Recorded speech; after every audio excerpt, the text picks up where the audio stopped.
فرمایا کہ اس کے حضور استغفار کرو، وہ آسمان سے بارشیں نازل کرے گا، تمہیں بیٹے بھی دے گا، تمہیں مال بھی دے گا، لہلہاتے باغ بھی ہوں گے، چلتی نہریں بھی ہوں گی، معیشت کا پہیہ چل جائے گا اگر تم اللہ سے ڈرنے والے بن جاؤ گے۔ تو آج ہم کہتے ہیں یہ ہو فلاں ماہر اور فلاں شخص ہو تو پھر ہماری معیشت بہتر ہو سکتی ہے۔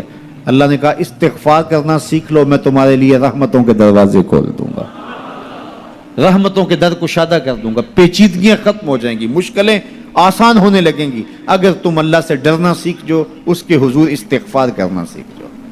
اور اگر تم ایسا نہیں کرو گے تو تمہارے اوپر نیچے سے عذاب نازل ہوگا۔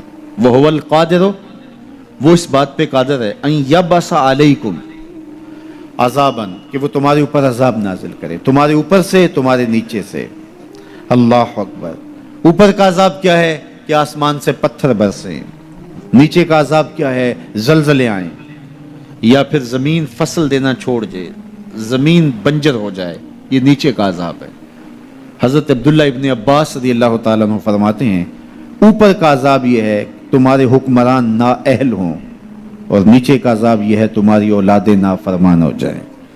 یہ اوپر اور نیچے کا عذاب ہے جس میں تمہیں مبتلا کر دیا جاتا ہے۔ یہ کب ہوتا ہے؟ جب تم اللہ کے حکموں کے نافرمان ہو جاؤ۔ جب چند لوگ اللہ کے نافرمان ہو جاتے ہیں تو پھر ان چند لوگوں کو انفرادی اذیتوں میں اور مشکلات اور پیچیدگیوں میں مبتلا کیا جاتا ہے۔ لیکن جب کوئی قوم من حیث المجموع اللہ کے حکموں کو توڑتی ہے اور اس کے حکام سے روح گردانی کرتی ہے تو پھر پوری قوم کو مشقتوں میں، اذیتوں میں، تکلیفوں میں مبتلا کر دیا جاتا ہے۔ اس کا علاج کیا بتایا؟ استغفار۔ حضرت نوح علیہ السلام نے جو اپنی قوم سے کہا تمہیں مال بھی ملے گا، تمہیں دولت بھی ملے گی، تمہیں بیٹے بھی ملیں گے، سرسبز جو ہے وہ باغات بھی نصیب ہوں گے، ان کی شاخیں پھلوں سے لدی ہوئی ہوں گی، چلتی ہوئی نہریں اور برستی ہوئی بارش، ساون کے نچڑتے ہوئے بادل، اور ماحول کی خنکیاں اور خوبصورتیاں اور جمال اور لہلہاتے ہوئے سبزے، اور تمہارے اوپر ہر طرح کی عنایات برسیں گی اگر تم اللہ سے ڈرنا سیکھ جاؤ گے اور اللہ کے حضور استغفار کرنا سیکھ جاؤ گے، تمہیں خوشحال اور خوبصورت زندگی عطا کر دی جائے گی۔ اللہ اکبر۔ لیکن اگر تم ایسا نہیں کرو گے تو تمہاری معیشت تنگ کر دی جائے گی۔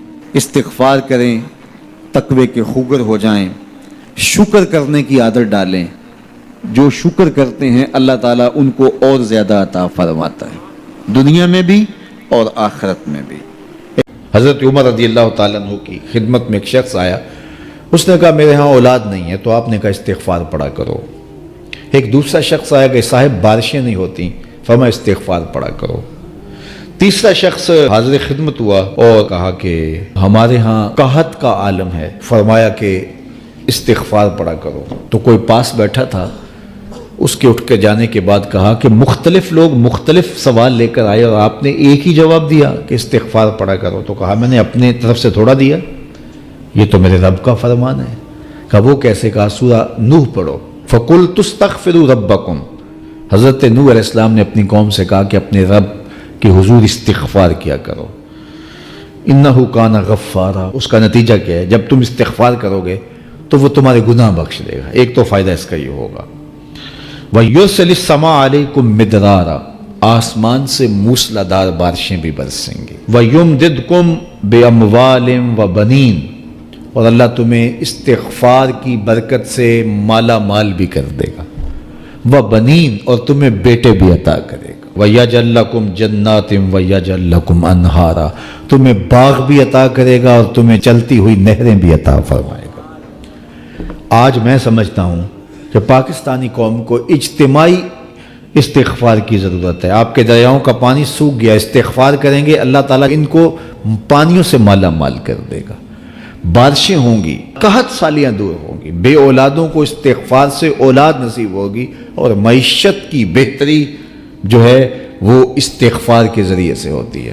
تو یہ 5 چیزیں بیان فرمائیں تو استغفار سے خوشحال زندگی کا تصور ابھرتا ہے۔